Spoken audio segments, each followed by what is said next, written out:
Súper. Hoy voy a tratar de que sea más o menos 40 minutos para que no tengamos que hacer otra sesión, ¿vale? Bueno, entonces hoy vamos a empezar con historia clínica y en qué consiste la evaluación de la visión funcional. En el caso de los pacientes con visión baja, pues van a ver en las siguientes diapositivas que la historia clínica se puede volver un poquito extensa. Si quieres pasarme la siguiente.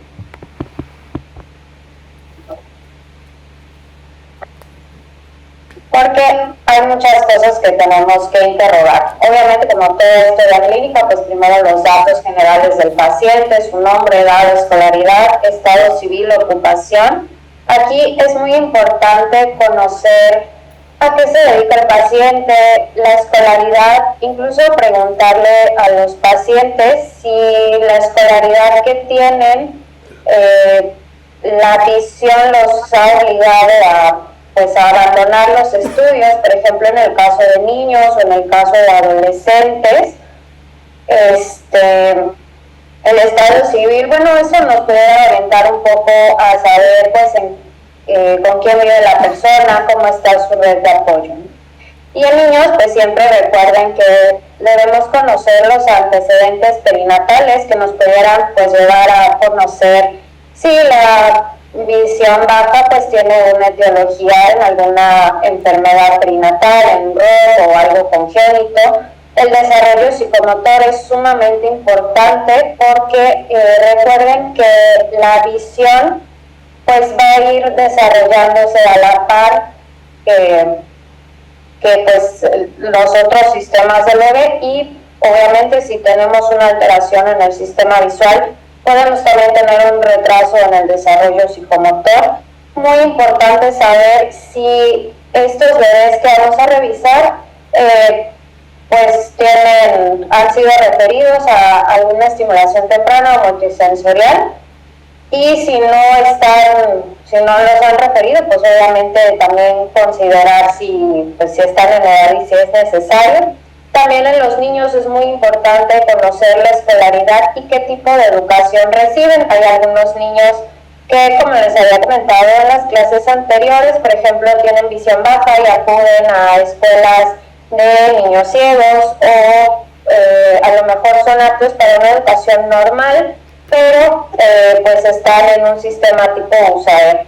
Entonces, pues bueno, también aquí no es mucho nuestro campo, pero pudiera ser importante interrogarlo para poder orientarlo pues a donde necesite. Necesitamos conocer un poco de la dinámica familiar. ¿Me puedes regresar a la otra, Robin? Porque está ahí.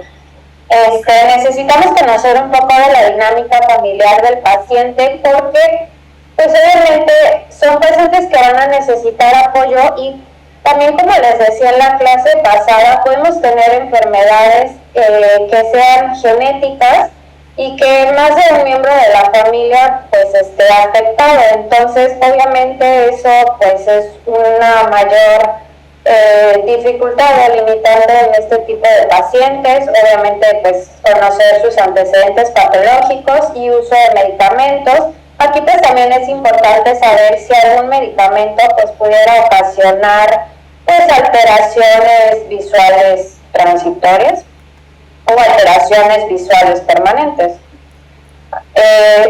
Antecedentes oftalmológicos y su diagnóstico oftalmológico, pues obviamente nosotros, que todos somos oftalmólogos, nos importa mucho saber cómo está el paciente pues en su seguimiento oftalmológico, qué tratamientos ha recibido, sus cirugías. Muy importante saber si el paciente conoce y entiende su enfermedad, su pronóstico, y pues también muy importante saber si alguien ya le ha explicado en qué consiste la rehabilitación visual en este caso. Porque pues sabemos que nos vamos a topar con muchos pacientes que pues a lo mejor llevan años con su diagnóstico, llevan años con sus gotas y todavía no entienden en qué consiste la enfermedad, o todavía están esperando a que alguien les ofrezca una cirugía para mejorar su visión, y pues todos menos ellos saben que a lo mejor eso no va a suceder, ¿verdad? El tipo de actividades que realizan también es muy importante. Conocer actividades de la vida diaria, que aquí las actividades de la vida diaria pues básicamente se dividen en tres, que son actividades de la vida diaria básicas, que son pues las que hacemos todos los días por necesidad, como comer, asearnos, etcétera. Actividades de la vida diaria instrumentadas, que son un medio para poder pues realizar alguna otra actividad, por ejemplo, comunicarnos, usar un celular, transportarnos a nuestro trabajo o algo así. Y las actividades de la vida avanzadas que nos permiten desarrollar nuestro papel en la sociedad. Por ejemplo, hacer un trabajo, ¿no? Entonces, todas esas áreas las tenemos que indagar. Hobbies, obviamente, pues, saber si el paciente tiene alguna actividad de entretenimiento, algo que le guste, si practica algún deporte, cuál es su rol en el hogar, porque obviamente todas estas cosas se van a ver impactadas en una visión baja. Y ya le preguntamos a qué se dedica o qué trabaja, pero pues muchas veces un mismo puesto pues puede tener diferentes actividades, entonces pues también es importante saber en qué consiste su trabajo o en qué condiciones realiza su trabajo, porque pues obviamente, como ya sabemos, situaciones como la iluminación, contrastes y todo eso pues van a afectar al paciente, entonces esa también es información que nos sirve para poder intervenir por ahí, o si es un niño o adolescente, pues saber cómo están sus actividades educativas. Ahora sí podemos pasar a la siguiente. Aquí en el interrogatorio hay una pregunta que es muy importante, que es la de si su visión es suficiente para, y todo lo que acabamos de mencionar. Y también entre las cosas que hay que preguntar, pues son características del hogar o del medio en el que el paciente se desenvuelve. Aquí más que nada nos interesa pues conocer si hay alguna limitación o barrera para su desplazamiento o actividades, pues en este caso instrumentadas, por ejemplo, iluminación, si en su casa tienen escaleras, si las escaleras tienen barandales, cómo están los colores en la casa, si hay algún desnivel, cómo es la cocina, o sea, el tipo de, por ejemplo, la estufa o cosas así, porque hay pacientes que tienen visión baja, pero aún así siguen cocinando y no sabemos, por ejemplo, si su visión es suficiente para ver la flama de la estufa, ¿no? O sea, no si es suficiente para que sepa si está alta o si está apagado o puede ocurrir un accidente. Entonces, esta es como la pregunta de oro de la historia clínica, por eso se los pongo en dorado. Su visión es suficiente para... Y aquí hay varios formatos que podemos usar, pero yo algo que utilizo para hacerme como la vida un poco más fácil es usar un cuestionario que es de calidad de vida en pacientes con visión baja. Creo que está en la siguiente diapositiva, si quieres pasarla. Ajá. Porque aquí tenemos prácticamente todas las preguntas que hay que hacer y pues obviamente también nos incluye un poco como la parte psicológica, la parte del diagnóstico, la adaptación a la condición visual. Entonces, generalmente yo lo uso pues para la primera vez que veo al paciente y pues también puede servir para propósitos de pues ver su progreso en cuanto a la condición psicológica, tal vez replicándolo después de hacer alguna intervención. Si se dan cuenta, bueno, aquí se los puse separado, pero si se dan cuenta tiene varias secciones, entonces pues prácticamente nos incluye todo lo que les acabo de mencionar y no se tienen que aprender de memoria como todo lo que hay que preguntar y obviamente pues ya lo dirigimos un poco hacia pues las características del paciente. Si quieres pasa a la que sigue, que igual ahí hay la última parte de él. del cuestionario, que es básicamente sus actividades de la vida diaria y las actividades pues que son como de visión cercana o que requieran alguna actividad fina. Entonces, pues esto nos facilita un poco la vida, pero bueno, o sea, no es obligatorio usarlo o hacerle el cuestionario a todos los pacientes, ¿no? Pero pues obviamente nos podría servir igual como referencia, por ejemplo, si el paciente pues lo vemos que está un poco decaído o algo así, pues podemos de pronto intervenir enviándolo a psicología y dándole pues estos resultados.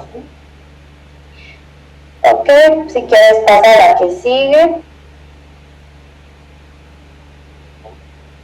El cuestionario lo encuentran en inglés. Este que les puse pues es una adaptación que hice para traducirlo, pero lo encuentran en inglés como Low Vision Quality of Life o algo así.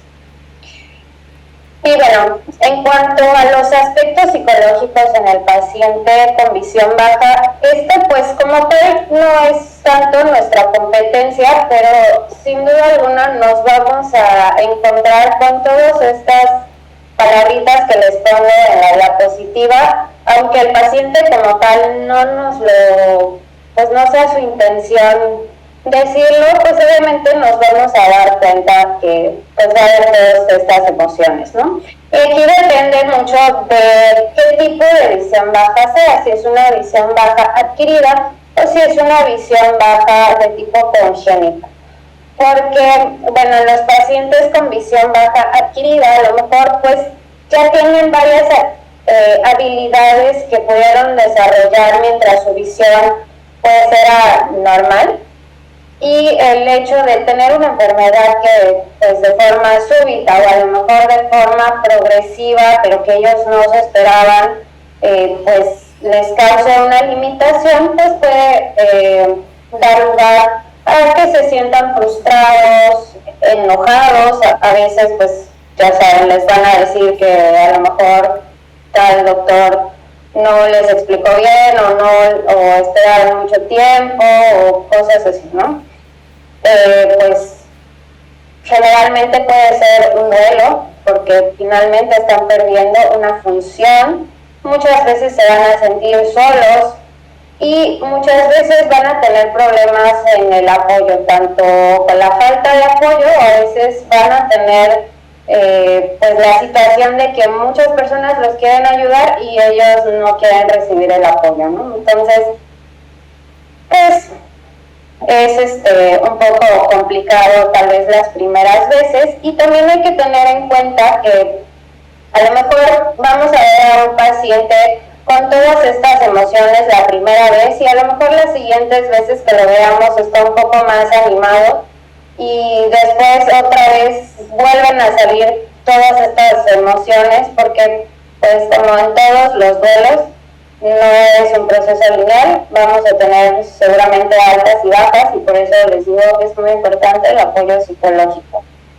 Y en el caso pues de la baja visión congénita, aquí pues el problema o el reto es que no solo nos vamos a encontrar con los aspectos psicológicos del paciente, sino en el caso de los niños o los bebés, pues también nos vamos a encontrar con todas las emociones de los papás, porque finalmente todos los papás pues anhelan a un hijo pues que sea sano, ¿no? Y obviamente encontrarse con alguna condición que pueda suponer alguna limitación funcional para su bebé que se imaginaban sano, pues puede generar también cierto duelo. Obviamente pues va a generar miedo de los padres de cómo va a ser su vida, si lo pudieran llegar a tratar mal o si pudieran llegar a tener alguna alteración pues de sus actividades. Puede haber mucha sobreprotección, pero también puede haber rechazo de los padres hacia los niños con estas condiciones o comparación de estos niños con a lo mejor los otros hijos que no tengan alguna pues alguna patología, ¿no? Entonces, pues también estos casos deben ser un reto por todo lo que implica, ¿no? Podemos pasar a la siguiente. También aquí en estos casos congénitos, pues recuerden igual, como les tengo aquí, referir a donde sea necesario. Si tienen una causa congénita, una causa familiar, pues también genética es definitivamente un apoyo que debemos de tener. Y bueno, seguramente esta imagen les puede parecer reconocida porque ya la vimos en la primera presentación, que es el impacto de la visión baja, que pues como ya habíamos mencionado, puede traer problemas a nivel personal, familiar, escolar, social y por supuesto económico. También muchas veces todas las emociones y frustraciones que el paciente puede tener, pues va ligado a la falta de trabajo, a la falta de oportunidades de escolarización y pues sin duda alguna a la falta de recursos económicos para pues acceder a algún tratamiento o alguna rehabilitación. Como sabemos, pues no, la visión baja no va a distinguir entre si alguien tiene o no tiene el recurso para recibir algún tratamiento. Muy bien. Y podemos pasar a la siguiente, que aquí ya les pongo todo lo que debemos de evaluar cuando vayamos a revisar cómo está la visión funcional del paciente. Y pues bueno, como recordatorio, es agudeza visual siempre lejana y cercana a todos los pacientes, tanto adultos como niños, lejos y cerca siempre. Hacer su refracción, pues hacer una medición del campo visual, la percepción al color, sensibilidad al contraste, y esto va a ser muy importante para que podamos hacer una prueba con filtros dependiendo de las molestias que tenga el paciente. Aquí nada más quisiera preguntarles si recuerdan los conceptos pues básicos de agudeza visual, por ejemplo, alguien que pueda definirla.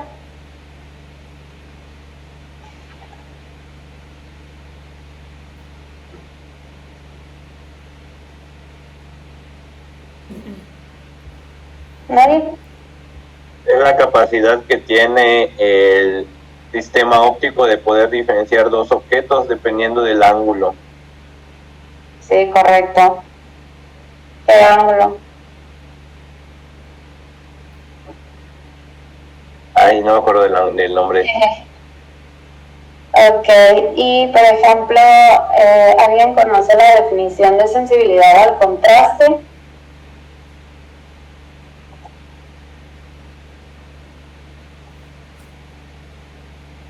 Bueno,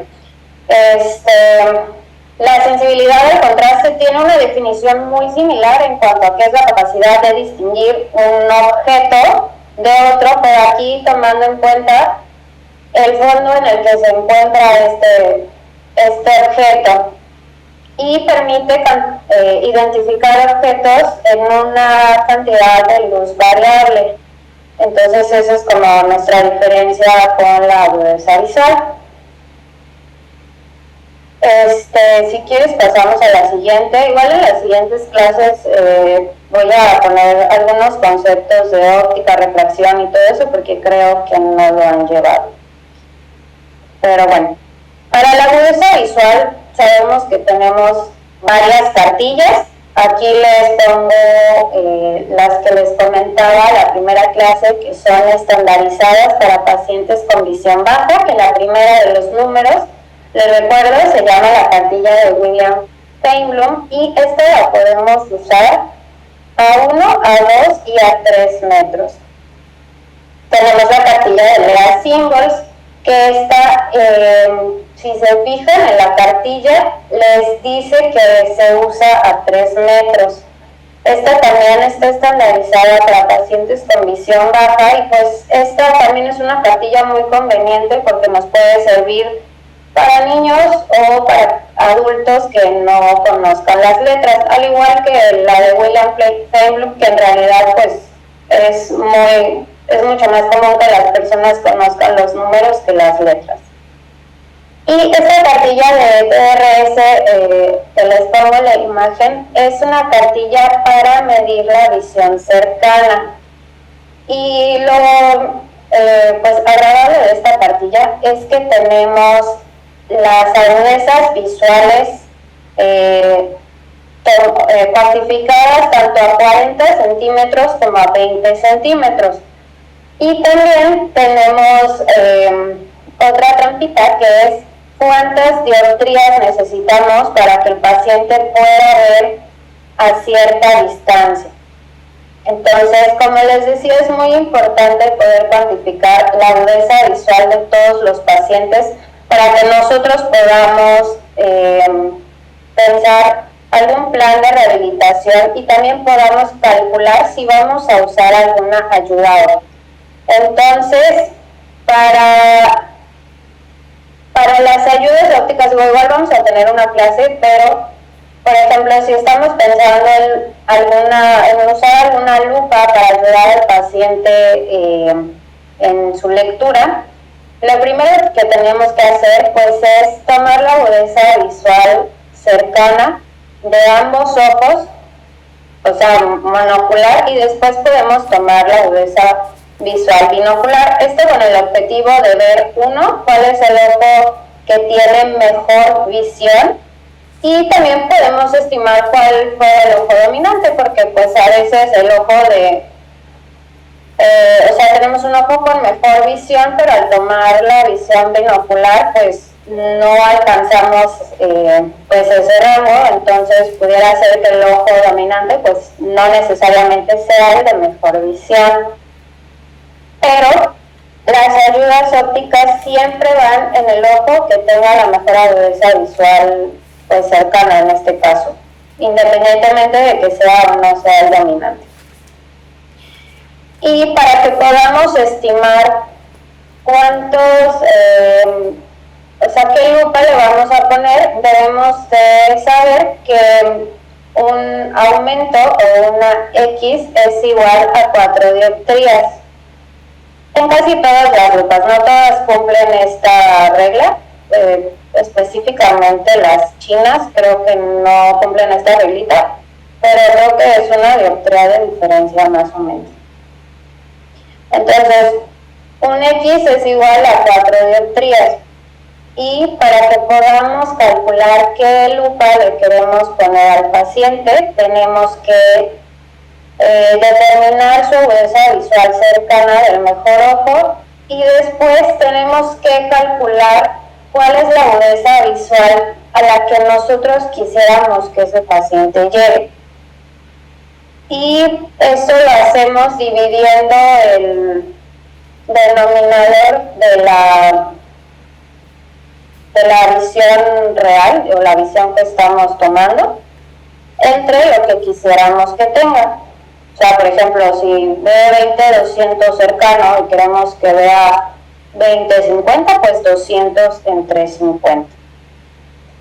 Y también, para no pensar mucho, pues esta cartillita de TRS trae ahí cuántas dioptrías son. Entonces, pues ya nada más lo convierten a cuántas X o cuántos aumentos necesitan. Y pues ya su vida es un poco más fácil. En cuanto a cálculos, porque a veces pues por más que el cálculo esté perfecto, el paciente no se acomoda. Pero bueno, eso ya lo vemos después en otra clase. Muy bien. Siguiente diapositiva. También en niños es muy importante, también vamos a cuantificar la agudeza visual, pero también tenemos que evaluar las conductas visuales pues, de los niños, y para eso les puse esta tabla de qué debe hacer el bebé de acuerdo a su edad hasta el año. Digo, obviamente sabemos que hay muchas más habilidades que deben de tener los bebés, pero pues bueno, al menos en bebecitos de hasta un mes deben de mantener su visión y su cabecita hacia una fuente de luz. Y pueden seguir un objeto hacia el plano horizontal. Tal vez no va a ser un seguimiento tan importante como cuando ya les ponemos fija y sigue objetos, pero pues al menos va a reconocer un objeto que le está llamando la atención en el plano horizontal. De los 2 a 6 meses ya ese bebé debe de establecer contacto visual con nosotros. Entonces, una de las primeras cosas en las que nos fijamos, pues cuando estamos evaluando un bebé, pues dependiendo de su edad, pues es si puede hacer contacto visual con nosotros o si le llama la atención algún objeto pues cercano. En estas edades igual debe mirar sus manos, poder alcanzar y tomar objetos, y deben de poder también llamarles la atención pues juguetes o cosas que se caigan, ¿no? De 7 a 10 meses, aquí ya pueden hacer el movimiento de pinza, enfocan y rastrean a su alrededor y pueden buscar objetos parcialmente escondidos. Igual, pues si se dan cuenta, estas habilidades también van un poco como de la mano con las actividades motrices que los bebés pues pueden realizar. Por ejemplo, ya de 7 a 10 meses que el bebé está comiendo, pues ya puede hacer este movimiento de agarrar o tratar de alcanzar su comida. Y de los 11 a 12 meses ya el bebé logra enfocar de lejos y cerca. Aquí esta edad igual es importante porque también en el primer año de vida el campo visual del bebé se expande y puede llegar a ser ya pues un campo visual similar al de los adultos. Cuando son recién nacidos, su campo visual pues es muy reducido, es de aproximadamente 15 grados y después se va abriendo más o menos como a 70 grados. Y también algo importante en esta edad pues es el gateo. Aquí nos ayuda a fortalecer pues la acomodación en los bebés y que puedan ir enfocarlo de lejos y cerca. Y para cuantificar la agudeza visual en bebés pues existen diferentes cartillas, o también tenemos, si quieres pasar a la siguiente, también tenemos las paletas de mirada preferencial, y les pongo estas tablitas en las que esta agudeza visual cualitativa me pareció interesante ponérselas porque generalmente es lo que evaluamos en la consulta. Uno, checamos cuando son bebecitos si rechazan o no la luz, que eso pues es una conducta visual.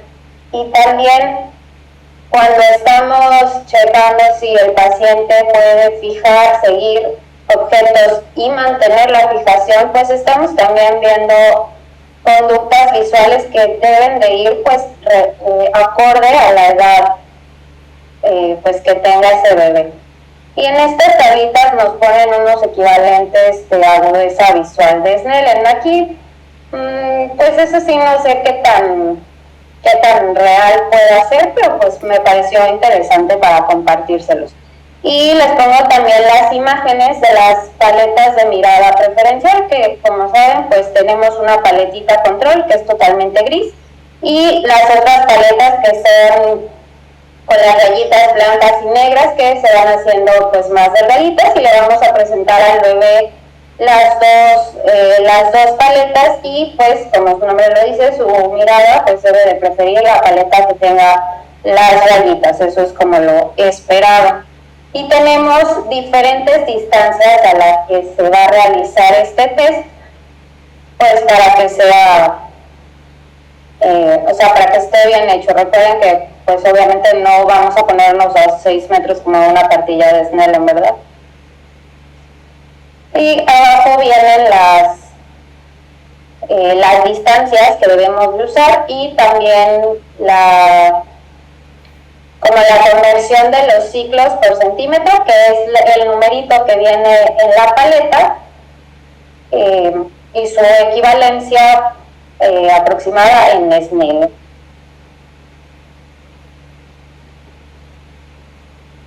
Y si quieres pasar a la siguiente. Muy bien. Aquí les pongo esta imagen que les debía del test de 15 o test de password, que es para que evaluemos la percepción del color.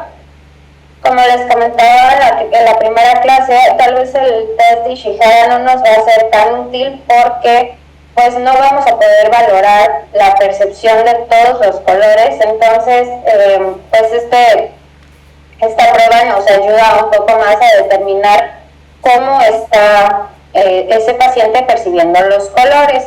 Y básicamente tenemos la fichita control, que es la azul que vemos a su lado izquierdo, y lo que el paciente tiene que hacer es ordenar las fichas pues como de acuerdo al color que está iniciando la prueba. Y nosotros vamos a ir graficando cómo puso el paciente los colores, y ya de acuerdo a lo que el paciente ponga, podemos determinar si hay alguna alteración en la percepción del color. Aquí con las grafiquitas que están abajo, pues lo que debemos de formar es, como está en la imagen, un círculo. Si llegamos a tener algún otro patrón que no sea el círculo, la alteración cromática va a ser la que quede paralela a las líneas donde nos ponen el tipo de alteración. Y en pacientes que tengan una agudeza visual pues no muy buena como para poder hacer este test, pues podemos simplemente presentarles figuras en colores primarios y que pues estén como altamente saturados para ver si el paciente es capaz de identificar primero esos, y a lo mejor ya después irle mostrando pues algunas tonalidades más tenues. Ok, ahora para evaluar la sensibilidad al contraste tenemos diferentes pruebas. Estas que les pongo nos pueden servir para evaluar pacientes pediátricos. La cartilla de arriba con la carita se llama Hailey-Hailey y prácticamente es similar a lo que hacemos con el test de mirada preferencial. Le vamos mostrando al paciente dos cartillas, una control que es blanca y otra que tiene la carita. Entonces pues el paciente nos debe de señalar dónde está la carita de Hailey. Y también las cartillas tienen pues el porcentaje de la sensibilidad al contraste. Y otra opción es usar estas como libretitas que tienen los ortotipos de las symbols, o también vienen algunas así pero con los números.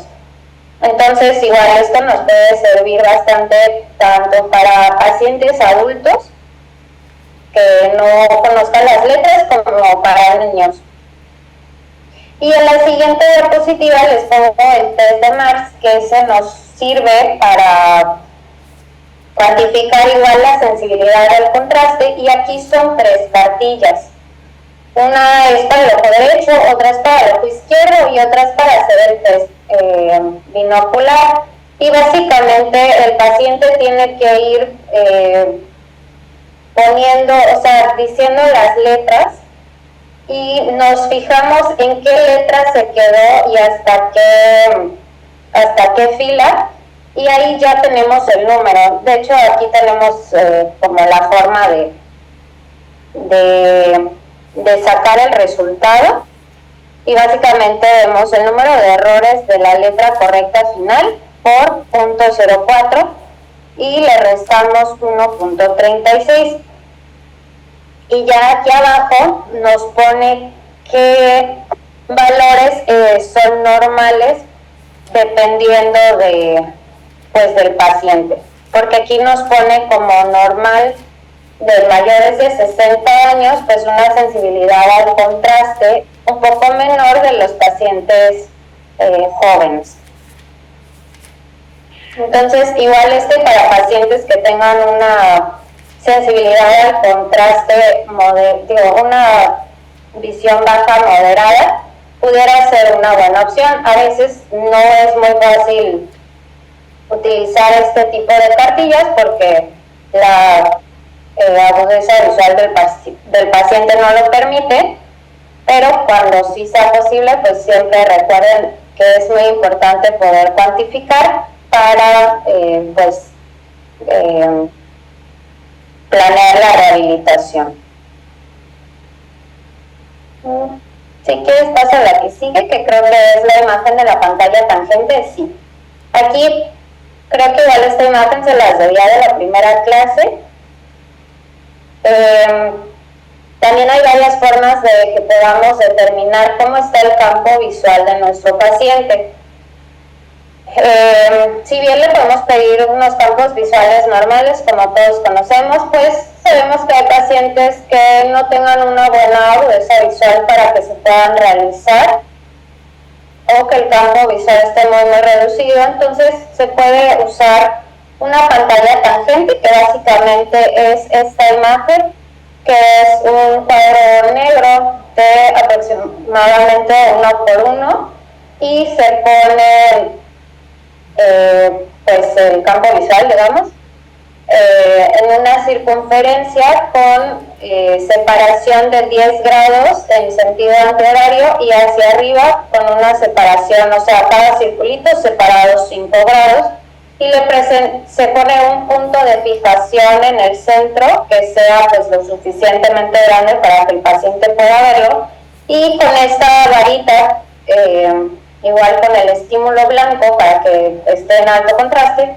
se va haciendo, o sea, se le va presentando el estímulo al paciente del centro hacia la periferia y también de la periferia hacia el centro. Y esto, igual que los campos visuales, se hace de forma monocular con el paciente a 1 metro de la pantalla.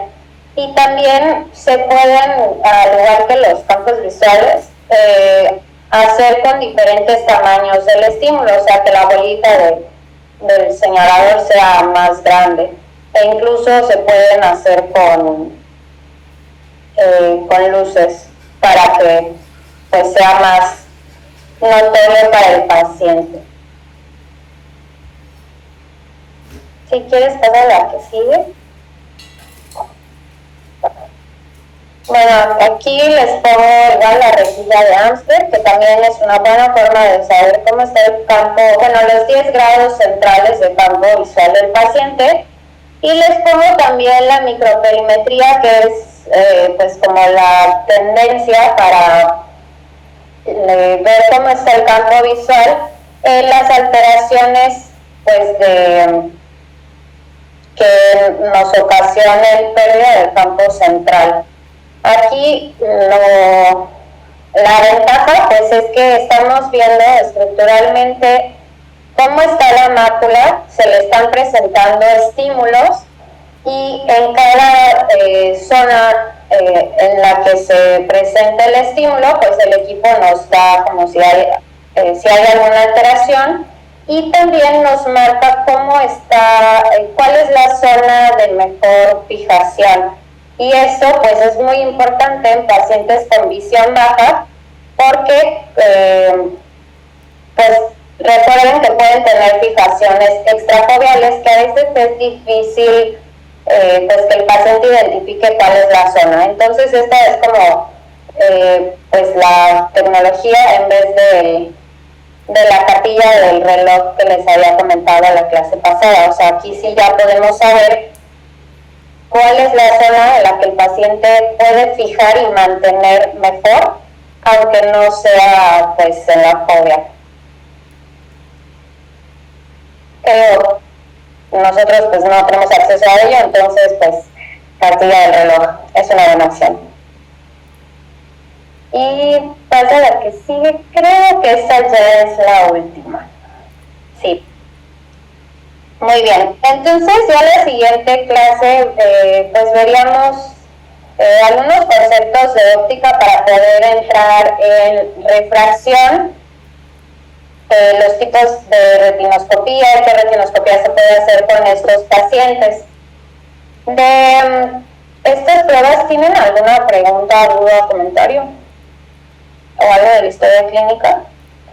Hola, Fer. Disculpate, yo sí quiero hacer varias preguntas. Al inicio de la historia clínica mencionabas que teníamos que saber si el paciente estaba en algún sistema tipo UCAE. No sé qué sea eso. Los UCAE son lo que se conoce como sombra, o sea, como una forma de educación especial en el que el niño tiene a alguien que le está ayudando. Ya como los días sombra. Ajá, sí, exactamente. Es prácticamente eso. De hecho, creo que eso ya lo van a dejar de implementar, pero pues actualmente, y aquí en Mérida sí he visto que todavía se usa bastante. Gracias. Otra de las preguntas es de que mencionabas que pues hay cartillas que nos apoyan para ver cuánto aumento o cuántas dioptrías vamos a poner en las lupas que usamos. No sé si lo vamos a ver otra clase, pero nosotros para saber a qué visión queremos llegar es hasta que el paciente tolere, hasta que se adapte o cómo se haga, porque digo, o sea, evidentemente estamos hablando de pacientes de baja visión que probablemente nos ven no son 20-200 y si llegan a un 20-100, qué bueno. Pero ahí nosotros cómo calculamos o cómo vamos ajustando cuál es como nuestro objetivo. No sé si me voy a explicar. Sí, pregunta. Sí, depende un poco de lo que el paciente haga y las necesidades que tenga. Por ejemplo, si es un paciente que a lo mejor toma muchos medicamentos y te dice, no, pues yo no alcanzo a ver la caja de medicamento, entonces tú estimas más o menos, ¿qué tamaño de letra o qué tamaño de tipo necesito para que mi paciente pueda identificar sus medicamentos? Porque también hay algunas letras muy chiquitas en las cartillas que dices, nunca la vida voy a necesitar leer de este tamaño, ¿no? Pero es un poco basado en las necesidades que tenga el paciente.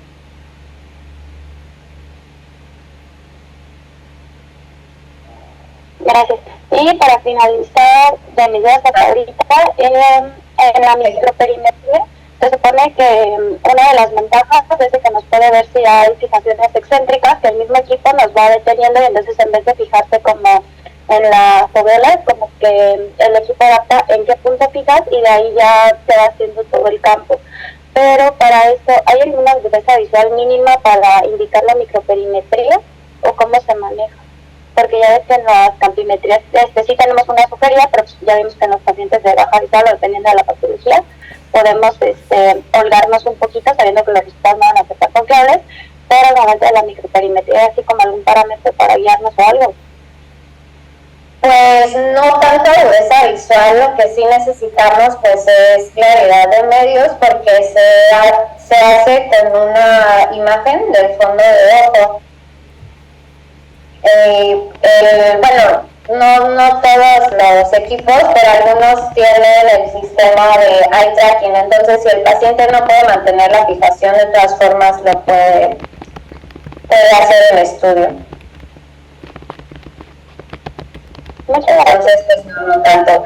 No hay una pregunta en el chat. Ok. A ver, déjame ver. Gracias. La prueba de Panzer es binocular. Pues sí es posible hacerla, si es posible hacerla monocular, pues la hacemos monocular. Pero me confundí, es monocular.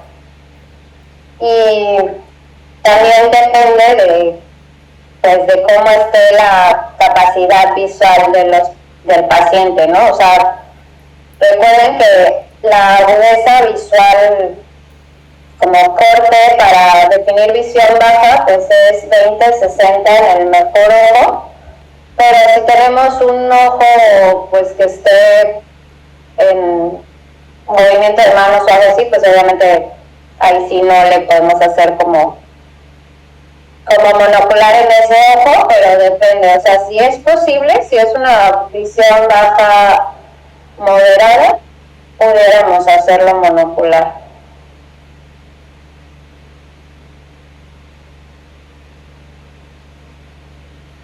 Ok, gracias. De nada. ¿Alguna otra pregunta que tengan?